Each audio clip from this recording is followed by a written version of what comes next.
아멘. 다윗이 정권을 잡고 나라를 안정시키고 난 다음에 그가 했던 일은 반대파 사람들을 숙청한 것이 아니라 오히려 자비를 베풀었습니다. 보통 정권을 잡게 되면 나를 싫어했고 반대했던 사람들을 숙청하죠. 그게 역사입니다. 그러나 다윗은 달랐습니다. 그래서 정권을 잡자마자 어제 본문에 보면 요나단의 아들 무비보셋에게 선대했습니다. 그의 집을 돌려주고 재산을 돌려주고 모든 것을 회복시켜 주었습니다. 그리고 오늘 본문은 그 이스라엘 사람들이 아닌 이방인들에게 다윗이 또한 자비를 베푼 이야기입니다. 다윗이 자비를 베풀었어요. 특별히 이게 암몬 자손들에게 자비를 베풀었는데 이 암몬 자손들의 암몬의 신하들이 왕에게 이렇게 합니다.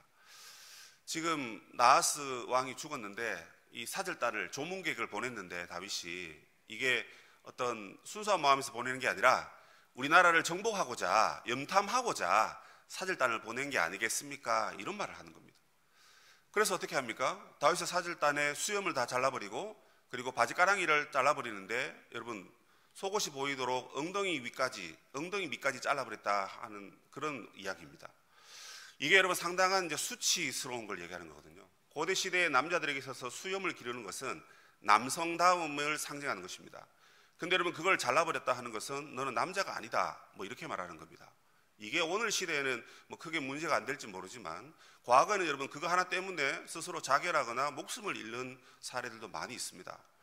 나의 남성됨을 네가 수염을 잘라서 해친다고? 그럼 내가 살아있을 이유가 없지 하면서 그 자리에서 그냥 자결하는 일들이 있었다는 것입니다. 이 사건을 이제 알고 난 다음에 다윗이 뭐 마음이 안 좋았겠죠. 그런데 이 사건 때문에 이제 전쟁이 일어나는데 전쟁을 다윗이 건 게 아니에요. 암몬 사람들이 나중에 깨달았습니다. 아, 다윗이 순수한 마음에 사절단을 보냈는데 우리가 오해해서 그렇게 수치를 가했구나. 야, 큰일 났다. 야, 다윗이 쳐들어오면 우리가 질 수밖에 없으니까 전쟁을 하기 전에 용병들을 모으자. 그래서 이 암몬 사람들이 그 북쪽에 있는 그 유브라데 강 근처에 있는 도시 국가들의 왕들에게 전보를 보내가지고 많은 용병들 33,000명이나 되는 용병들을 끌어모읍니다. 그리고 전쟁을 하는데요. 어떻게 됩니까? 요압과 아비새가 출동을 합니다. 근데 전쟁을 이길 수 없는 전쟁이었습니다. 왜냐하면 이 사람들이 숨어 있다가 요압과 아비새가 이제 암몬에게 다가가면 그 뒤에서 치려고, 그러니까 이스라엘이 지금 중간에 딱 이렇게 걸린 거예요. 그래서 이 매복되어 있는 이 군사들에 의해서 이스라엘이 질 수밖에 없는 상황인데 이런 일이 잘 안 일어납니다. 요압이 여호와를 의지합니다. 요압은 여호와를 잘 의지하지 않는 장군이거든요. 다윗 왕국의 장군이지만 조금 문제가 있는 친구입니다. 그런데 여호와를 의지해서 전쟁에 승리합니다. 승리하고 난 다음에 이 아람 사람들이 이제 다 도망갔잖아요, 그죠? 도망갔다가 다시 이제 이게 생각해 보니까 불안한 거예요. 그래서 야, 우리가 용병들까지 데리고 와서 싸웠는데 질 수밖에 없다니 안 되겠다. 우리 아람 사람들로 똘똘 뭉쳐서 다시 한번 공격하자 했는데 어떻게 됩니까? 역시나 멸망합니다. 집니다. 그래서 군대장관이 죽고 그 다음에 뭐 여러 군인들이 죽고요. 그리고 심지어 이제는 암몬 사람들에게 조공을 바쳤던 나라들이 다윗에게 가서 조공을 바치고 이스라엘과 화친을 맺는 그런 일들이 일어납니다. 이 사건 때문에 두 가지가 일어나는데 하나는 뭐냐면 하나님이 약속하신 땅을 다윗이 가만히 앉아서 차지하게 됩니다. 내가 전쟁을 한 게 아니라 전쟁을 걸어왔는데 자기들이 진 거예요. 그래서 하나님이 아브라함에게 주신 그 약속의 땅을 그냥 가만히 앉아서 손 안 대고 코 풀면서 그냥 그것을 얻은 겁니다. 두 번째는 무엇이냐면 다윗 때문에 이 국제 정세가 이제 확 바뀌게 되었습니다. 그래서 이스라엘 하면 다윗은 자비를 베푸는 나라지 이러면서 오히려 다윗과 화친을 하고 다윗이 우리에게 베푸는 그 은혜와 긍휼과 자비를 온 세계가 얻게 된 것입니다. 그래서 오늘 말씀은 이 세상 끝날에 이 땅에 일어날 예수께서 세상을 정복하고 세상을 우리에게 허락해 주시는 그 이야기를 미리 보여주고 있는 것입니다. 다윗이 세상을 정복하고 전쟁에서 이기고 그래서 모든 것을 하나님께 드렸듯이 이 세상 끝날에 예수께서 교회를 통해서 세상을 구원하시고 세상을 정복하고 그래서 세상을 하나님께 올려드리는 그 이야기를 오늘 하고 있는 것입니다. 그러므로 모든 무릎이 예수님 앞에 꿇게 되는 날, 온 세상이 하나님께 항복하게 되는 날이 올 것입니다. 하늘에 있는 자나 땅에 있는 자나 땅 아래에 있는 자, 죽은 자들이라는 것이거든요. 이 사람들도 부활해서 다 주님께 경배하고, 그리고 하나님 나라 백성들이 다 된다 하는 사건입니다. 그러므로 오늘 이 말씀을 통해서 우리는 세상 마지막 날에 주님이 세상을 구원하시고 세상을 정복하시고, 그래서 하나님 나라를 이 땅에 오게 하실 그날을 사모하고 기대하고 기도해야 된다라는 것으로 오늘 말씀을 이해하시면 될 것 같습니다.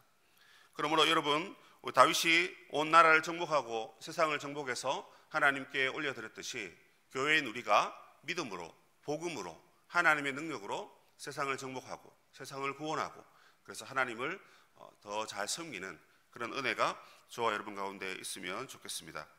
특별히 오늘은 저희들이 이제 고신총회가 이제 처음 시작되는 날이고, 또 특별히 시민교회가 가서 귀한 섬김을 해야 하기 때문에 같이 한번 중보기도 하고 제가 기도하고 마치도록 하겠습니다.